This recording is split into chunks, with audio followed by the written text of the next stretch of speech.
I want to give you a huge head start on whatever you're doing with farming because I'm going to share with you 10 things that I wish somebody had told me before I started. Invest in infrastructure before you expand. Pick one thing and do it well. Success and mistakes take time. Measure twice and cut once. Everything takes time. And you can pay for mistakes long after you've made them without even realizing what a big problem they are. When you're competing with other farms, compete where you have the advantage, and it may not be in farming. Maybe you have a background in some other skill set or profession that enables you to be a good communicator, good at writing emails and doing marketing, good at building websites, good at search engine optimization, social media, videography, photography. Find a way to compete because you have an unfair advantage. Cash flow is king. You may have watched the video about making 50,000 pigs on 3 acres, and there's lots of videos like that on YouTube.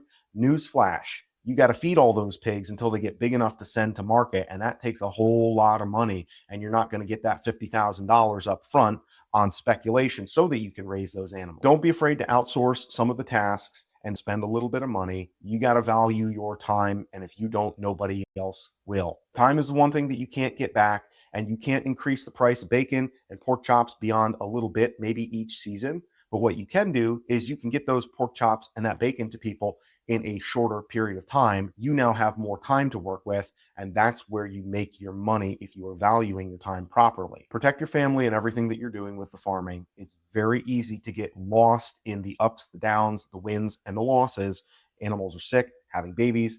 Protect your family life. Farming isn't about the animals. It's not about the products that you're selling people. It is about serving people. It is serving your community. Don't forget that. Lastly, be careful who you trust. The small farming community in many areas is not the idealistic picture that's painted on the butter boxes in the grocery stores. So make sure that you are careful with what you say and how much you say. Of course, you want to be able to trust, but make sure you verify before you give your full trust. If any of these are useful to you and you want to see the video that I'm making in greater detail about all of these points with stories to illustrate, subscribe to my channel, like this video, and let me know. What have you learned in the process of farming?